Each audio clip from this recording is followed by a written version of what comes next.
Hi అండి. అందరికీ నమస్తే. ఈరోజు వీడియోలో మనం వినబోయే కథ ఏంటో తెలుసుకునే ముందు, మీ అందరికి కూడా నాది చిన్న రిక్వెస్ట్.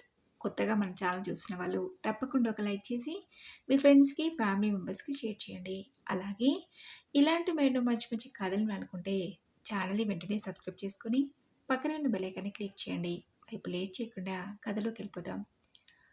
మగతలో ఉన్న జానకమ్మ సందడిగా అనిపిస్తే కళ్ళు తెరిచింది. తను మంచం మీద ఉంది. ఇది ఆసుపత్రిలా ఉంది. ఇంతలో ఓ నర్సొచ్చి, "ఏవమ్మా ఎలా ఉంది?" అంటూ అడిగింది. "ఏమ్మా ఇది ఆసుపత్రా? నేనిక్కడికి ఎలా వచ్చాను?" అడిగింది జానకమ్మ. "నిన్న సాయంత్రం సత్రం అరుగు మీద కళ్ళు తిరిగి పడిపోయావు. ఎంత లేపినా లేవకపోతే అక్కడి షాపు వాళ్ళు ఫోన్ చేశారు. హాస్పిటల్ వాళ్ళు అంబులెన్స్‌లో నిన్ను ఇక్కడికి తెచ్చారు. డ్యూటీ డాక్టర్ గారు చూసి వెంటనే నిన్ను ఆసుపత్రిలో చేర్పించారు. ఆయనే నిన్ను చూసుకుంటున్నారు. నిన్ను నాకు అప్పచెప్పారు" అని మొత్తం కథ చెప్పిందా నర్సు. ఇంతలో వార్డులో సందడి మొదలైంది. డాక్టర్లు వస్తున్నారంటూ. ఒక డాక్టర్ జానకమ్మ దగ్గరకొచ్చి చెయ్యి పట్టుకొని, "ఎలా ఉందమ్మా?" అని అడిగాడు. జానకమ్మ అతను చూసి అవాక్కయింది. "బావున్నాను బాబూ" అంది గొంతు పెగుల్చుకొని అతి కష్టం మీద. "మీకు ఏ అనారోగ్యం లేదమ్మా. మీరు వెళ్ళవచ్చు. డాక్టర్ డిశ్చార్జ్ చేస్తున్నాం" అన్నాడు. డాక్టర్ ఆమెను పరీక్షలుగా చూస్తూ మౌనంగా ఉండిపోయింది జానకమ్మ. ఒక గంట తర్వాత వార్డ్ బాయ్ వచ్చి, "అమ్మా మిమ్మల్ని డాక్టర్ గారు తీసుకురమ్మన్నారు" అంటూ డాక్టర్ రూమ్లోకి తీసుకుని వెళ్ళాడు. డాక్టర్ ఆమెను "పదండమ్మా" అంటూ, "బాయ్ అమ్మగారిని కార్ దగ్గరికి తీసుకురా. నేను పెద్ద డాక్టర్ గారి దగ్గరికి వెళ్ళొస్తాను" అని హడావుడిగా వెళ్ళిపోయాడు. బాయ్ ఆమెను జాగ్రత్తగా ఎంట్రన్స్ దగ్గరికి తీసుకుని వచ్చేసరికి డాక్టర్ కారుతో రెడీగా ఉన్నాడు. ఆమె కూర్చోగానే కారు కదిలింది. ఆమె ఏదో చెప్పబోయింది. "అమ్మా ఇప్పుడు కాదు. నేను మిమ్మల్ని ఇంటి దగ్గర విడిచి మళ్ళీ వెనక్కి రావాలి. సాయంత్రం వివరంగా మాట్లాడుకుందాం" అంటూ ఆమెని వారించాడు. ఇంటికి చేరేసరికి అతని భార్య బయటకొచ్చి, "రండమ్మా" అంటూ సాదరంగా లోనికి తీసుకుని వెళ్ళింది. "అమ్మా ఈమె నా భార్య స్వాతి. మిమ్మల్ని చూసుకుంటుంది. నాకు టైం అయింది. సాయంత్రం వస్తాను. ఇది మీ ఇల్లే. ఏమీ మొహమాటం వద్దు. స్వాతి అమ్మగారిని చూసుకో" అంటూ వెళ్ళిపోయాడు. స్వాతి లోనికొచ్చి, "లక్ష్మి ఇలా రా. అన్నీ సిద్ధం చేసావు కదా. అమ్మగారిని తీసుకుని వెళ్ళి స్నానం చేయించు. నేను భోజనం ఏర్పాట్లు చూస్తాను. మీరు వెళ్ళండమ్మా" అంటూ లక్ష్మికి అప్పచెప్పింది. లక్ష్మి ఆమెను తీసుకెళ్ళి దగ్గరుండి స్నానం చేయించి కొత్త చీర కట్టించి తీసుకొచ్చింది. జానకమ్మకి అంతా కలలోలాగా ఉంది. ఏం జరుగుతుంది? ఇన్నాళ్ళకి మళ్ళీ చంద్రం ఎక్కడి నుంచొచ్చాడు? నేను ఎలా అతని కంటపడ్డాను? ఎలా గుర్తించగలిగాడు? ఈ ప్రశ్నలకు సమాధానం అతనే చెప్పాలి. ఇలా మనసులో మదన పడుతుంది జానకమ్మ. ఇంతలో స్వాతి వచ్చి, "రండమ్మా భోజనం చేతురు కానీ" అంటూ టేబుల్ దగ్గర కూర్చోపెట్టి కొసరి కొసరి వడ్డించింది. తర్వాత విశ్రాంతి తీసుకోమని ఒక గదిలోకి తీసుకెళ్ళింది. "ఎందుకమ్మా మీకు ఇష్టమా?" అంది మొహమాటంగా జానకమ్మ స్వాతితో. "అలా అనకండమ్మా పెద్దవారు. మీరు విశ్రాంతి తీసుకోండి" అంటూ తలుపు చెరవేసి వెళ్ళిపోయింది. బడలిక నీరసంతో పాటు చాన్నాళ్ళ తర్వాత ఇంటి భోజనం వల్లనేమో నిద్ర పట్టింది జానకమ్మకి. లేచేసరికి బయట మాటలు వినబడుతున్నాయి. "ఇంకా నిద్రలో ఉన్నారమ్మా. లేపొద్దు. పద మనం వెళ్ళి హాల్లో కూర్చుందాం" చంద్రం మాట వినబడింది. జానకమ్మ లేచి మెల్లగా బయటకొచ్చింది. స్వాతి చూసి, "లేచారమ్మా, ఆయన వచ్చారు, హాల్లో ఉన్నారంటూ ఆమె చెయ్యి పట్టుకొని హాల్లోకి తీసుకెళ్ళింది. తను కాఫీ తేవడానికి కిచెన్లోకి వెళ్ళింది. జానకమ్మను చూడగానే చంద్రం ఎదురొచ్చి ఆమె చెయ్యి పట్టుకొని సోఫాలో కూర్చోబెట్టి ఆమె కాళ్ళ దగ్గర కూర్చున్నాడు. అతని కలలో నీళ్లు. "చంద్రం ఏమిటయ్యా ఇది?" అంది జానకమ్మ కంగారుగా. "అమ్మా ఎన్నేళ్ళైంది మీ నోట నా పేరు విని. ఎంతకాలమైంది మిమ్మల్ని చూసి. మిమ్మల్ని ఈ పరిస్థితిలో ఏనాడు ఊహించలేదమ్మా. చంద్రం కళ్ళ నుండి నీళ్లు కారుతున్నాయి. జానకమ్మ అతని కళ్ళు తుడుస్తూ, ఊరుకో బాబు అంది. ఇంతలో స్వాతి కాఫీ తేవడంతో కొంచెంసేపు మౌనంగా కాఫీ తాగారు. అమ్మా, విషయాలన్నీ తీరిగ్గా మాట్లాడుకుందాం. మీరు చాలా నీరసంగా ఉన్నారు. స్వాతి మిమ్మల్ని జాగ్రత్తగా చూసుకుంటుంది. నాకు 10 రోజులు మీటింగ్ల కోసం హైదరాబాద్కి వెళ్ళే పని ఉంది. ఇది మీ ఇల్లే అనుకోండి. ప్రశాంతంగా ఉండండి అన్నాడు చంద్రం.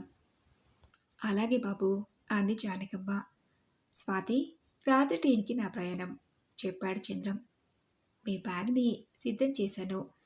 వంట చేసేస్తాను, తినేసి వెళ్దురుగాని అంటూ కిచెన్లోకి వెళ్ళిపోయింది స్వాతి. అమ్మా, మీ నేను లేనని మొహమాట పడకండి. స్వాతి మీకేం కావలసినా ఏర్పాటు చేస్తుంది అంటూ ఎన్నో జాగ్రత్తలు చెప్పాడు చంద్రం. మీరు దిగులు పడకండి, అమ్మ బాధ్యత నాది అంది స్వాతి హామీ ఇస్తున్నట్లు. హైదరాబాద్ వెళ్ళిన చంద్రం వీలైనప్పుడల్లా ఫోన్ చేసేవాడు. స్వాతి సపర్యలతో ఇంటి పట్టు నుండి వేలకు బలమైన ఆహారం తీసుకోవడం వల్ల జానకమ్మ త్వరగానే కోలుకుంది. హైదరాబాద్ నుండి తిరిగి వచ్చిన చంద్రం కోలుకున్నామని చూసి ఎంతో సంతోషించాడు. అమ్మా, మీకేమీ ఇబ్బంది కలగలేదు కదా అడిగాడు ఆప్యాయంగా. స్వాతి లాంటి బిడ్డ ఉండగా నాకు లోటేమిటి బాబు. నన్ను తన కన్నతల్లి కన్నా మిన్నగా చూస్తుంది నాయనా స్వాతి అంది జానకమ్మ ఆనందంతో. మరో 2 రోజుల తర్వాత తాను తీరబడిగా ఉన్న రోజున కూర్చుని మాట కలిపాడు చంద్రం. ఎన్నాళ్ళ నుంచి మిమ్మల్ని వెతుకుతున్నానమ్మా. ఇన్నాళ్లకు అదృష్టం కొద్దీ కనిపించారు. చంద్రం కలలో తడి. చంద్రం, అమెరికా నుండి ఎప్పుడొచ్చావు అడిగింది జానకమ్మ. వచ్చి సంవత్సరమైంది. మీ చలవ వల్ల ఈనాడు డాక్టర్ చంద్రశేఖర్ కాగలిగాను. చిన్ననాటి నుండి చీరతీసి నాకు చదువు చెప్పించారు. అదృష్టం కొద్దీ స్కాలర్షిప్ల సహాయం, కొంత మీ సహాయంతో డాక్టర్ని కాగలిగాను. మా సార్ ప్రోత్సాహం సాయంతో విదేశాల్లో ఉన్నత చదువుల కోసం వెళ్ళాను. ఇదంతా మీ చలవేనమ్మా. నేనెప్పటికీ మీకు రుణపడి ఉంటానమ్మా అన్నాడు చంద్రం. అదంతా నీ స్వయం కృషి నాయనా. ఇందులో నేను చేసింది ఏముంది అంది జానకమ్మ అతని తల మీద చేయి వేసి నిమురుతూ. నేను అక్కడికి వెళ్ళగానే అయ్యగారు చనిపోయారని తెలిసింది. నేను అక్కడ 5 సంవత్సరాలు ఉండవలసి వచ్చింది. నేను అక్కడే ఉండిపోవాలని అనుకోలేదమ్మా. తిరిగి వచ్చాక ఈ ఊర్లో ప్రభుత్వ ఆసుపత్రిలో డాక్టర్గా చేరాను ఆగాడు చంద్రం. మరి నన్నెలా గుర్తించావు అడిగింది జానకమ్మ. ఆ రోజు డ్యూటీలో ఉండగా పేషెంట్ ఓపీలో ఉన్నాడంటే చూడటానికి వచ్చిన నేను మిమ్మల్ని చూసి ఆశ్చర్యపోయాను. ఎవరు తీసుకొచ్చారని అడిగితే సత్రం గట్టి మీద స్పృహ తప్పి ఉంటే పక్కనుండి షాప్ వాళ్ళు ఫోన్ చేశారు. అంబులెన్స్లో మిమ్మల్ని తీసుకొచ్చామని చెప్పారు మా వాళ్ళు. అసలు ఏం జరిగిందమ్మా అడిగాడు చంద్రం. ఆయన పోవడంతో ఆ ఇంటి వైభవం పోయిందిరా. ఆయన్ని పెళ్లి చేసుకుని ఆ ఇంటి అడుగుపెట్టిన నాటి నుండి నన్ను ఎంతో బాగా చూసుకున్నారందరూ. అత్తగారు మామగారు తమ స్వంత బిడ్డలాగా చూసుకున్నారు. మరుదులిద్దరూ నా మాట మీరేవారు కాదు. ఆడపడిచేనాడు పల్లెత్తు మాట అనలేదు. ఆయనైతే నేనేదంటే అదే జరిగేలా చూసేవారు అంది జానకమ్మ పాత రోజులను గుర్తు చేసుకుంటూ. అక్కడ ఉన్నప్పుడు ఎంత ప్రయత్నించినా మీతో మాట్లాడడం నాకు కుదరలేదు. మీకెవరూ ఫోన్ ఇచ్చేవారు కాదు. ఏదో కారణం చెప్పేసేవారు అన్నాడు చంద్రం. ఆయన పోయాక కొన్నాళ్ళు నేనే బయటికి రావడం తగ్గించేశాను. ఇంకా తర్వాత మొత్తం అంతా తోడికోడలిద్దరూ చూసుకునేవారు. నేను ఇల్లు పట్టించుకోవడం మానేస్తే వాళ్ళు నన్ను పట్టించుకోవడం మానేశారు అంది జానకమ్మ పీలవంగా నవ్వి. మిమ్మల్ని గదిలో ఉంచి ఒక విధంగా బందీ చేశారని తెలిసింది. కానీ అక్కడి పనులు పూర్తవుందే నేను రాలేకపోయాను. నేను వచ్చేసరికి జరగాల్సిన ఘోరం జరిగిపోయింది. మీరు ఇల్లు వదిలి వెళ్ళారని తెలిసింది. మీకోసం ఎంత వెతికినా మీ ఆచూకీ దొరకలేదు. మా నాన్న కూడా కాలం చేశాడు. ఇంకా నాకు ఆ ఊరితో సంబంధం తెగిపోయింది.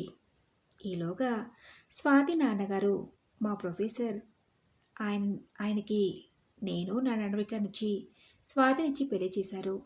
పెళ్లి జరిగి 3 నెలలైంది. పెళ్ళికి ముందు మీకోసం చాలా వెతికాను. దొరకలేదు. అసలేమైందమ్మా?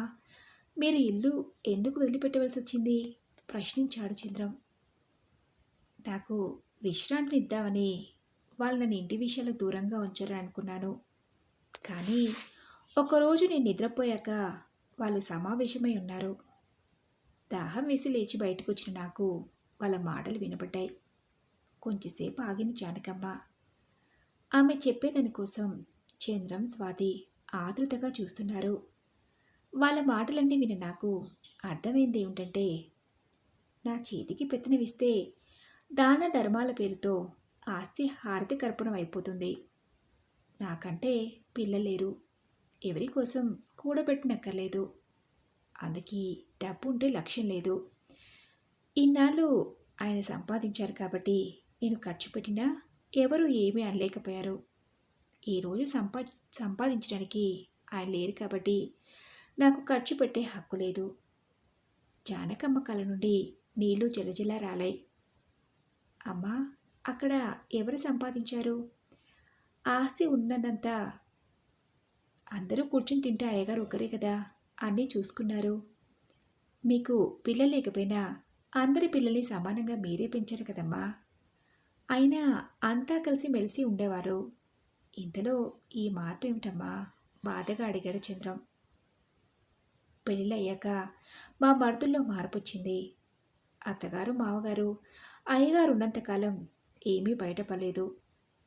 మరుదులు సంపాదన పనులు కాకపోవడం, ఆస్తి ఉమ్మడిగా ఉండటంతో అంతా అణిగి ఉన్నారు. అయ్యగారు సంపాదించేంతకాలం నా మాటకు విలువనిచ్చారు. అవసరం వారిది. కొందరు ఎవరైనా దత్తత చేసుకోమనన్నా అందుకు మేము ఒప్పుకోలేదు. అందరినీ సమానంగా చూడలేమోనని భారమైన స్వరంతో అంది జానకమ్మ. అమ్మ, పనివాడి కొడుకునైనా తల్లిని పిల్లానిని ప్రేమతో చూశారంటే వాళ్ళ పిల్లల్ని ఎంతలాగా చూసుకుని ఉంటారో ఆ మాత్రం అర్థం చేసుకోలేరమ్మ వాళ్ళు, ఆవేదనగా అన్నాడు చంద్రం.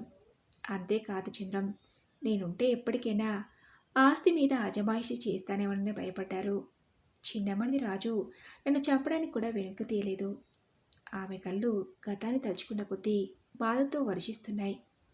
ఇంతకి తెగించారమ్మా. మీరు పని వాళ్ళతో ఒక్క మాట చెప్పినా అందరినీ బయటికి లాగి ఎండకట్టేవారు. మీరెందుకు ఇల్లు వదిలి వచ్చేశారు? తప్పు వాళ్ళు చేస్తే శిక్ష మీరు వేసుకున్నారా? కించిత్ అసహనంతో అన్నాడు చంద్రం.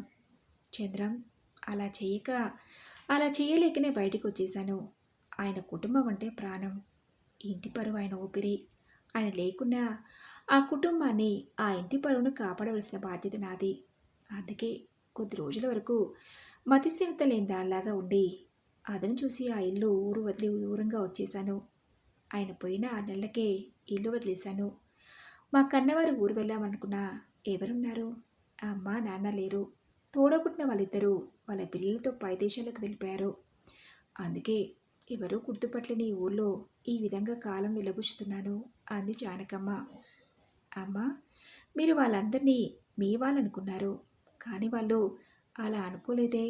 మరి మీరెందుకలా అపాత్రదానం చేశారు? ఏమనుకోకండి, మధ్యలో నేను మాట్లాడుతున్నానని స్వాతి అడిగింది. అయ్యో, అదేంటమ్మా, నువ్వు చంద్రం నాకు వేరు కాదమ్మా. నేను ఆ ఇంటి కోడల్ని. ఆయన తమ్ముళ్ళు, వారి సంతానం అసలైన వారసులు. వారి హక్కులని కాలేయటం నాకు ఇష్టం లేదు. నేను అక్కడే ఉంటే ఆవేశంతో వాళ్ళు ఏమైనా చేయవచ్చు. ప్రాణం మీద తీపని కాదు. నా మూలంగా ఆ కుటుంబానికి చెడ్డ పేరు రావడం నాకు ఇష్టం లేదు. అంతేకాక ఇంకెన్నాళ్ళు ఉండాలి? ఆ ఒక్కదాని కోసం కుటుంబం మొత్తం వీధిపాలు కావటం నాకు ఇష్టం లేదు అంది జానకమ్మ. అందుకని వాళ్ళకి చెడ్డ పేరు రాకుండా ఉండాలని మీరు మతిస్థిమితం లేనట్టు నటించి వాళ్ళు పట్టించుకోలేదన్న నింద కూడా రాకుండా జాగ్రత్త పడ్డారు. చాలా బాగుంది. పరువు ప్రతిష్ట కోసం ఇంటినే కాక మీ స్థానం కూడా వదులుకున్నారు. ఇప్పటికైనా ముంచిపోయింది లేదు. మీరు ఒప్పుకుంటే వాళ్ళ జాతకాలు బయటపెట్టి మీ స్థానం మీకు ఇప్పించడం నాకు పెద్ద పనేం కాదు అన్నాడు చంద్రం కోపంగా. చంద్రం, ఎందుకురా కోపం? ఎవరిది వారికి చెందాలి. అదే కదా న్యాయం. అంతేకాదు, ఆయన లేకపోయినా నాకు వాళ్ళతో పనేంటి? ఆయన పోయిన నాడే ఆస్తిపై ఆసక్తి పోయింది. వాళ్ళ మాటలు విననాడు నాలో వారిపై మమకారం చచ్చిపోయింది. తన్ని వాళ్ళు ఏం చేసుకున్నా నాకు సంబంధం లేదు స్థిరంగా అంది జానకమ్మ. ఇద్దరూ కొంచెంసేపు ఏమీ మాట్లాడలేదు. సరేనమ్మా, మీకు ఇష్టమైతే మీకు మీ స్థానం కల్పిద్దామని అనుకున్నాను. నాకు ఇష్టం లేదు మిమ్మల్ని అక్కడికి పంపించడం. మీ ఉద్దేశం తెలుసుకుందామని అడిగాను. కానీ చిన్నప్పుడు తల్లిని లోటు తీర్చిన మీరు ఎప్పటికీ నా తల్లి స్థానంలో ఉండి ఆ లోటు లేకుండా చేయమని అర్థిస్తున్నానమ్మా. కాదనకండి. ఇలాగైనా నన్ను మీ రుణం తీర్చుకునివ్వండి ఆదింపుగా అన్నాడు చంద్రం. అవునమ్మా, మీరు మాకు పెద్ద దిక్కు ఇక్కడే ఉండండి. స్వాతి కూడా ప్రాధేయపడింది. అలాగే ఉంటాను. కానీ మీరిద్దరూ నన్ను మీరు అనటం మానేయాలి. అలా అయితేనే అంది జానకమ్మ నవ్వుతూ. ఇద్దరిని దగ్గర తీసుకుని, అమ్మా, నేను అత్తయ్య అనాలా? స్వాతి అడిగింది. వద్దు, నువ్వెప్పట్లా అమ్మ అని అను. అమ్మ అనే పిలుపులో దగ్గరతనం ఉంటుందమ్మా అంది జానకమ్మ ఆప్యాయంగా. ముగ్గురు ఆనందంగా నవ్వుకున్నారు. కాలచక్రంలో 3 సంవత్సరాలు గడిచాయి. జానకమ్మకి ఈ జీవితం చాలా సంతృప్తినిచ్చింది. చంద్రం, స్వాతిలకు బాబు పుట్టాడు. జానకమ్మ బాబు సర్వస్వం అయ్యాడు. జానకమ్మ తనకు లభించిన ముచ్చటైన చిన్న సంసారంతో హాయిగా జీవితాన్ని గడుపుతుంది. మరి ఇదండి ఈరోజు కథ.